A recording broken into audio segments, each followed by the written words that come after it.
Joel Embiid, MRI scheduled. He played last night, never looked right, and then the play with Kuminga.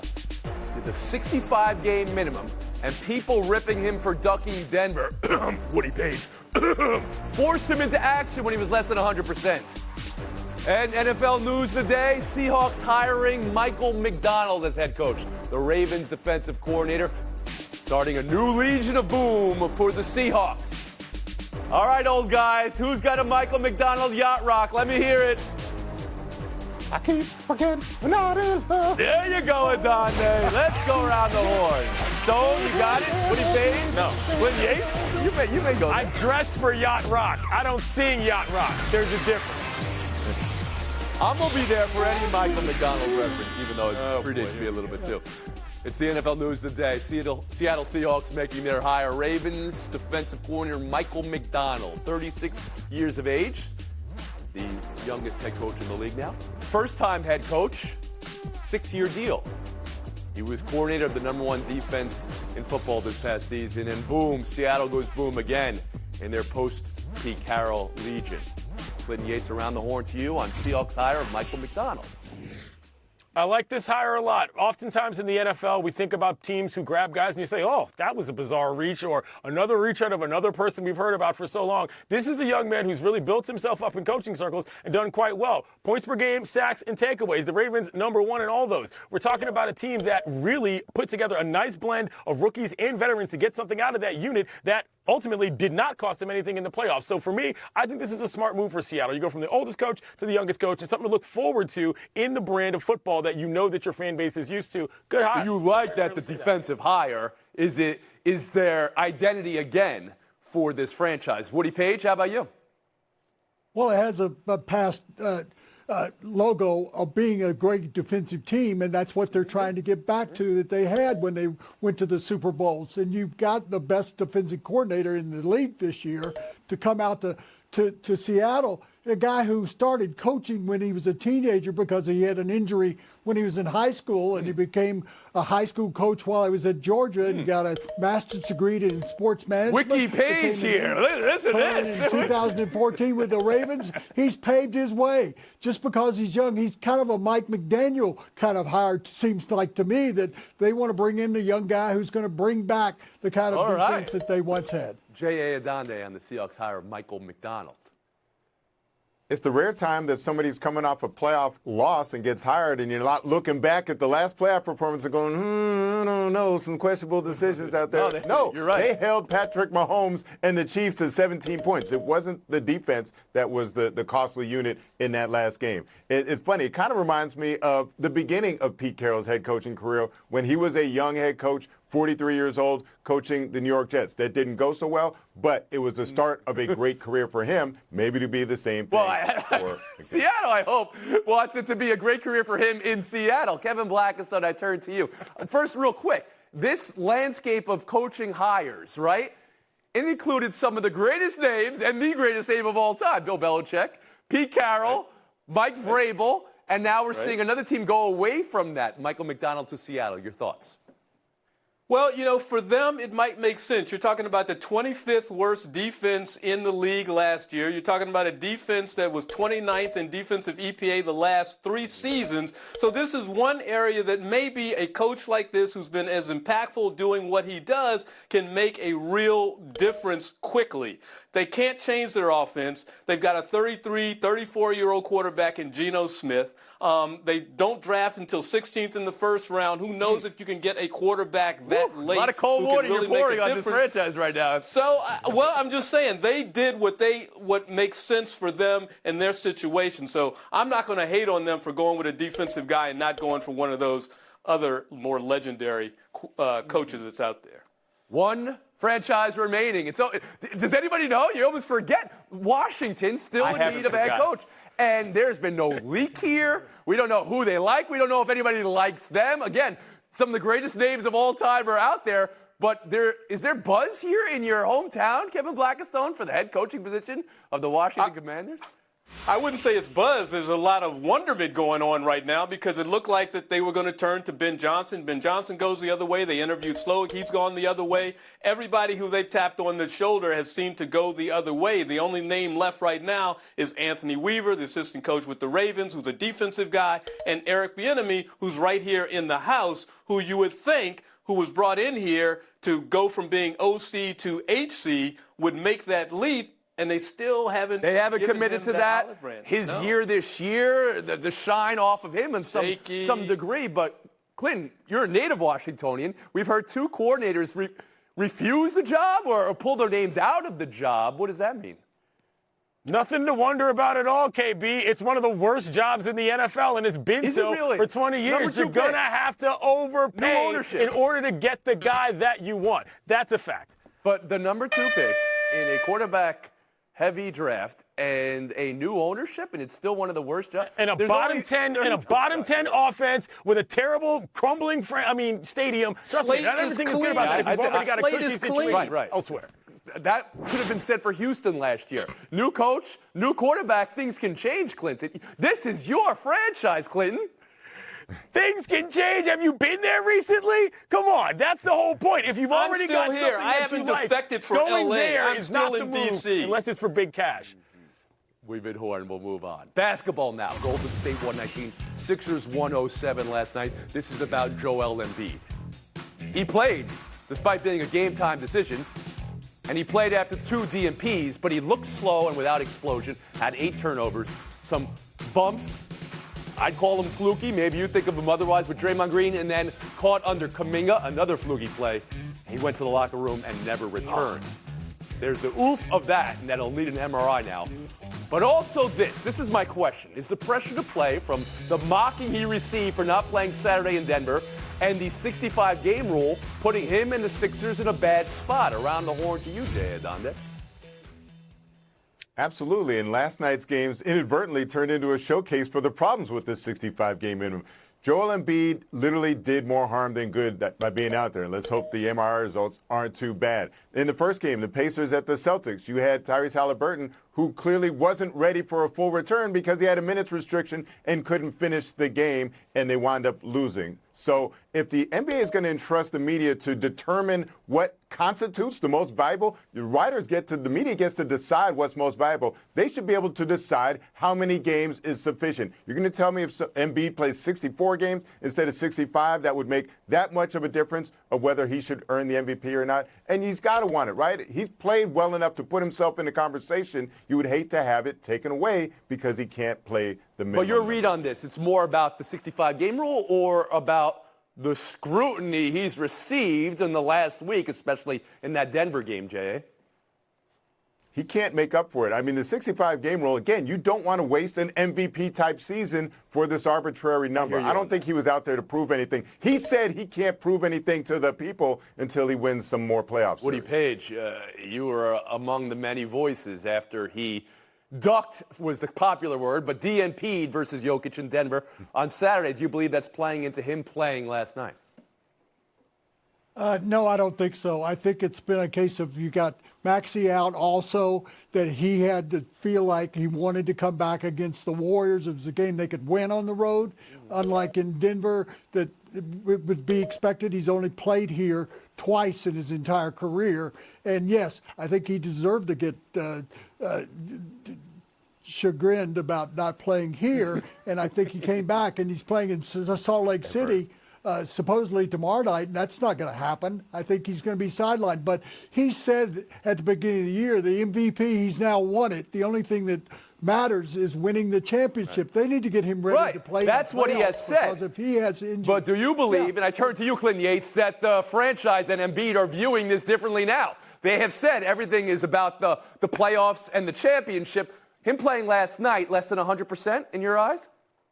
None of the logic adds up unless I have to believe that Joel Embiid himself said, I want to play in this game to figure out where I am. Because if you're not going to worry about public pressure from various opponents and people like Woody Page talking about you can't face Jokic, and you're not worried about the MVP race and the games played, well, then why is he in this game at all? This struck me as particularly reckless for the Sixers, who need him for this championship run. And listen, you can say that Draymond versus any other Warrior doesn't really matter. I'm not playing him in this game if I'm the Sixers. And I thought it was a really odd situation, and hopefully it turns out that he's okay. Kevin, do you believe the scrutiny he's under and/or the 65-game rule put him on the court last night less than 100%?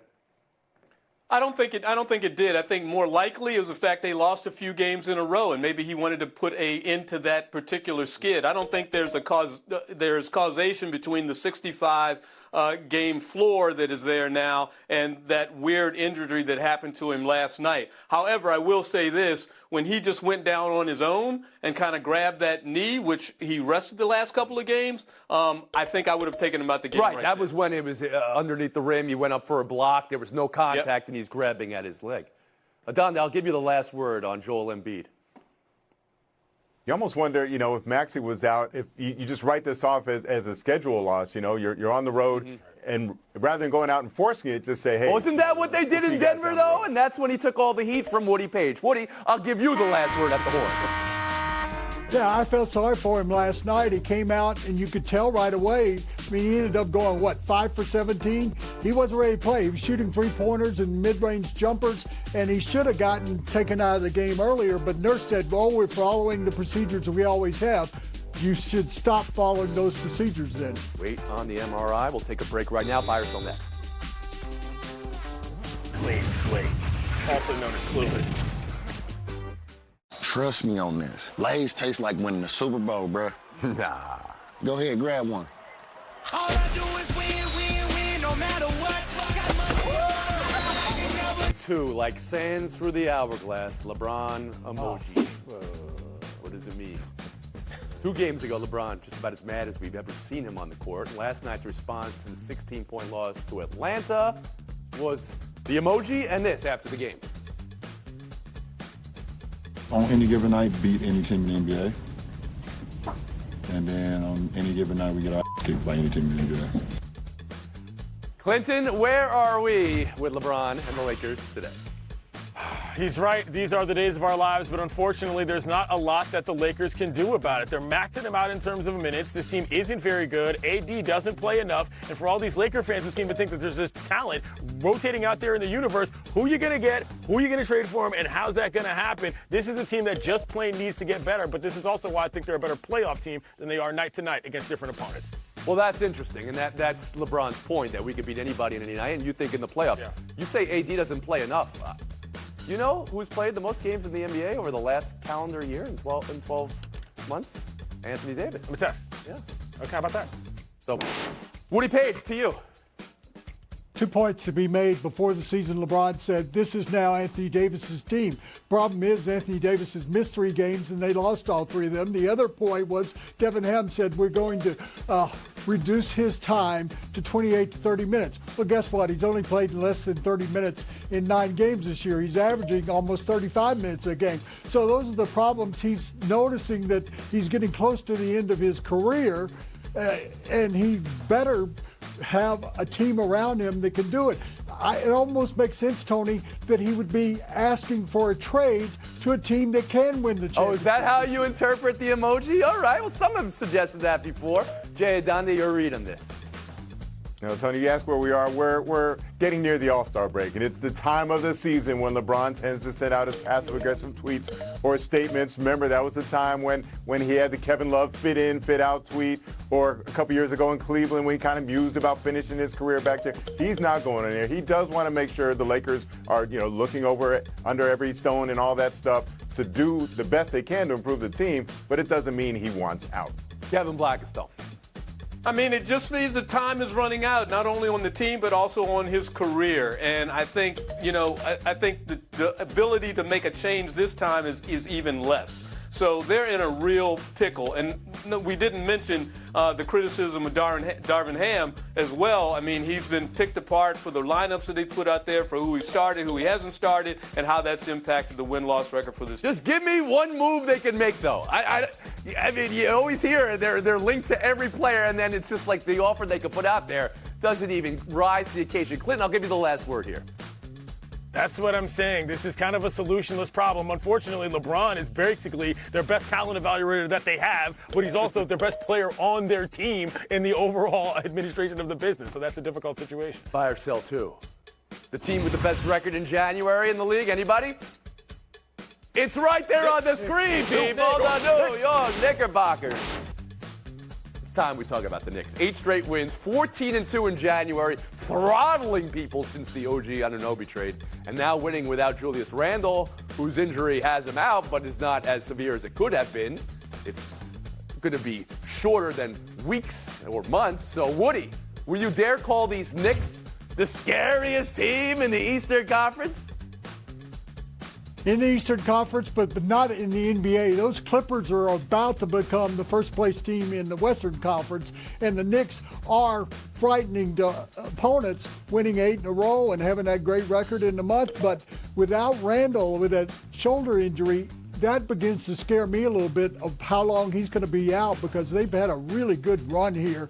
Right, but they've been fun. You look at the plus minus even without Randall the last couple of games, Woody. And I'm not going to allow a 1 seed to be the scariest team in the NBA or a 2 seed. I'm talking about a bit further down the menu. J.A. to you. I mean, I'll give you a Bing Bong or a Knicks tape or whatever, if it'll make you feel better. But look, this is what they do. Tips teams, they play harder than you during the regular season. You catch teams traveling, they're hanging out in New York. You can get them. The question is, can they make it work in the postseason when everybody is playing hard and is locked in? And to date, I don't think they will. Kevin Blackstone. Well, I love the way they're grinding. I mean, you add the real OG to that team, and all of a sudden they're, 12, 13-2. Not only that, they moved up to be the best defensive team in the league with OG. Not only that, they've scored 130 points at least twice since he's been there, which is something that they don't do. So now they got a little extra offense. They've tightened it up on defense. This is a team to be afraid of. Ben Yates. Yeah, they're flat out a better team with OG, and they have somewhat of an identity. KB touched on it a little bit in terms of their spacing offensively and defensively, and they're not just a team with a bunch of left-handers and a bunch of dudes from Villanova, which, by the way, has worked very well. It's something I like about that. It did work well. They You're right. genuinely like each other, and there is a bond there. Yeah. It works. Woody, I'll give you a last Good job word. by Leon Rose. Yeah, goodbye. Well, okay, that's your last word. Woody thinks the Nuggets are scary. He thinks the Celtics are scary. And you're not wrong, but in that particular question, Woody, particularly looking for a team below the fold a little bit. Thank you, Clinton. Thank you, Woodrow. J.A. Adande and Kevin Blackstone showing it down like it's 2002. Let's go around the horn. If you're trying to go onto the other team's designated area, you kind of stay out of their way. That is the unwritten rule. That's the unwritten rule. If you want to be a dick about it, you keep your helmet and your football and your kicking tee right where the quarterbacks are warming up. And that's where we are today now. I mean, this story is going on and on and on. Mahomes and Kelsey versus Justin Tucker. Tucker saying it was pre-game, and that's where he can be. Kevin, who you got? Just when I thought I'd had enough of Travis Kelce, I really haven't had enough of Travis Kelce. Thank you very much for that explanation of the unwritten rule. I couldn't find it anywhere in the rule book I was looking at the other day. So now he has explained it to me, and it makes absolutely perfect sense. Okay, Donna? Can we write a rule that kickers have priority in the pre-games? How many times have you heard reference of what the kicker was able to do in the weather conditions or against the wind kicking to this end of the stadium? Pre-game matters more for kickers than it actually does for quarterbacks who aren't facing defenses or anything like that. So that 1 yard line stretch that Justin Tucker was doing, that's the whole field. It's their field pre-game. Kickers matter pre-game. I think there was a real attitude adjustment that Kelsey brought when they showed up in black and when he did that to Tucker. We'll give the point to Stone. We'll move on. Ole Miss 86, Mississippi State 82. This was a thrilling, heated rivalry game. And in a rivalry game, you take anything you can get to get the crowd going. Second half, look at this. There's a wet spot on the floor, and the Ole Miss towel guy brings the heat. J.A. Too much? Too little? Or just right? Way too much. We need to bring back the phrase, stay in your lane. You're there to clean up the floor. The cheerleaders are there to hype up the crowd. What are you going to do next time you clean the floor? Go in the huddle and draw up a play? KB? Why not? I love the energy that kid brought to that game. Come on, that's great stuff. Working for my man Jim Zook, spokesperson for Ole Miss. That was poetic, beautiful, the dancing, the energy. I credit Kyle Wakefield with that lane. win for Ole Miss, and I credit Kevin Blackistone for Stay this in your win. lane. 30 seconds apiece. One more word on Ben Johnson staying in Detroit. Good for the city of Detroit.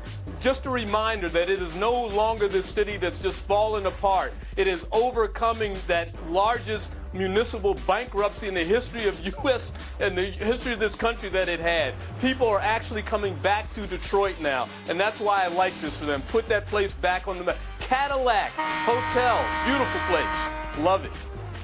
It was always on a map. Yeah, it's no Ashburnistan, is it, KB? Always on a map.